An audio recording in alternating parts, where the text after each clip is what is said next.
Welcome to another Purple Insider Extra. Matthew Coller here, along with Sam Ekstrom. A reminder to find our longer conversations in our podcast, Purple Insider, and go to purpleinsider.substack.com and subscribe to our written work right now.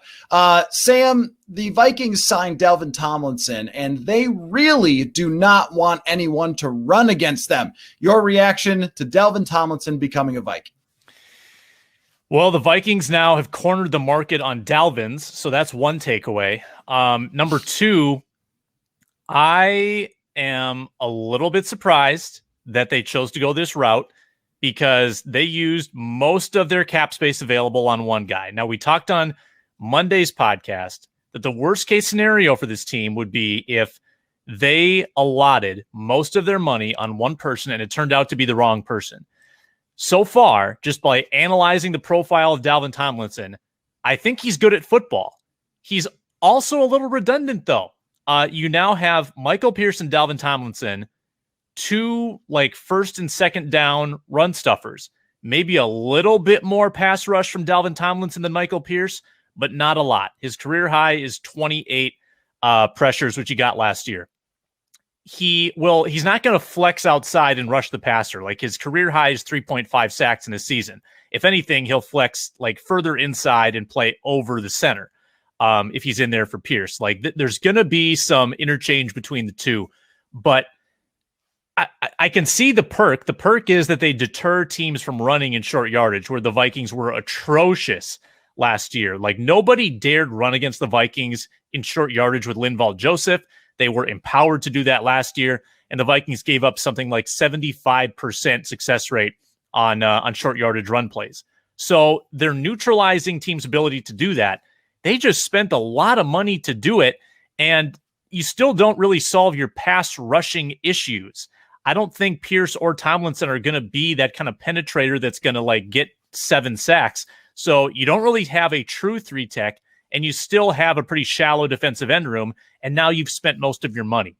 So they're going to be good at one thing. They're going to be really good at one thing. I just don't know if it's so valuable that they needed to spend most of their money when they already had Michael Pierce. Yeah, this is one where we have to try to separate the player from the price a little bit, because the player, I think, is very good and can be extremely helpful. When Shamar Stephen and Linval Joseph were the run stuffers on first downs in 2017, and Joseph was at his absolute peak, they were really, really good at getting teams in second down and long. And if you were going to run the football, you had to run it to the outsides where Eric Kendricks and Anthony Barr would chase you down. And I think that they can repeat that with Michael Pierce and with Dalvin Tomlinson, but the price tag makes it a little bit more difficult with so little money to work with. If this was a team like Indianapolis or Jacksonville that just had money to throw around, or even New England, when they've been signing pretty much everyone in free agency, you would probably say,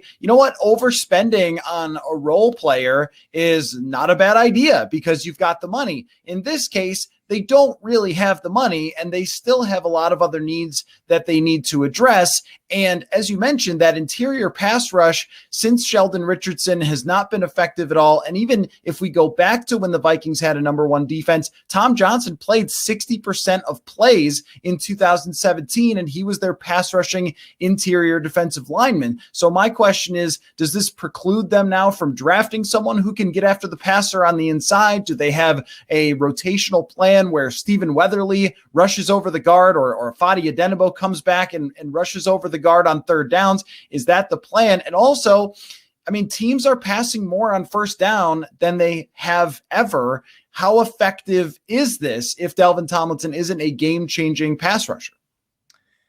Yeah, you raise good points. I think this probably prevents them from drafting a Barmore in the first round. That just would shock me if that were the case. I think if you draft a defensive end in the first round, maybe you trade back, get one in the second round or something like that. I do like the way the defensive line shapes up, assuming you retain Danielle Hunter. That's becoming more and more of a question. But if you go Hunter and draft pick / Stephen Weatherly on the other outside spot, maybe a Fadi Odenigbo who can play kind of in between. He can be your end 3-tech flex, as he kind of has been throughout his career.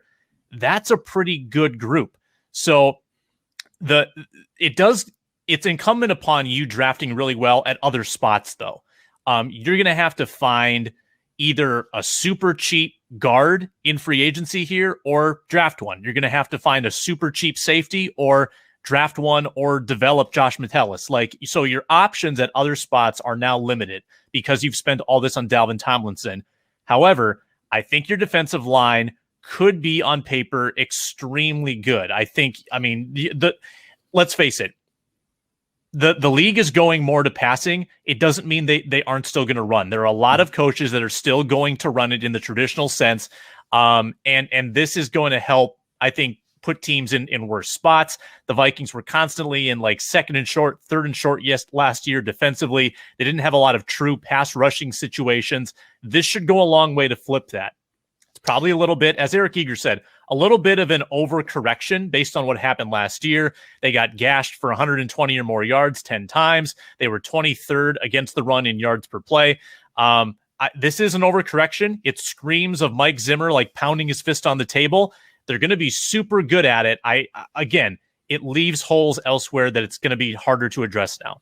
Right. And it does allow the Vikings to play two deep safeties on early downs, which is important with teams looking to take deep shots down the field all over the place. We've seen kind of the disappearance of teams playing a single high safety because there are so many deep shots, deep crossers, and things like that offenses are using off of play action. So it's great if you could stop the run with two gap type of guys. And so it's not that Dalvin Tomlinson won't be effective or that he isn't good. No, he's definitely good. It's that you still have these other needs. And did you put too many eggs in that one basket? I do think there will be a domino effect or a trickle down effect to signing him. And he can get after the passer a little bit better than your traditional nose tackle. And he's certainly better at getting after the passer than Jaleel Johnson or Shamar Stephen. It really comes down to how much you paid for that service versus the other things that you needed. But we'll also have to see how the rest of this plays out. And if there's a plan to bring in reasonably priced players at guard, at cornerback, which I still think should be a big priority. And if they want to bring back Anthony Harris at a reasonable price as well. So this is a Purple Insider Extra. Listen to our longer conversation wherever you get your podcast. Just type in Purple Insider and read our written work covering all of free agency, purpleinsider.substack.com. We'll catch you next time.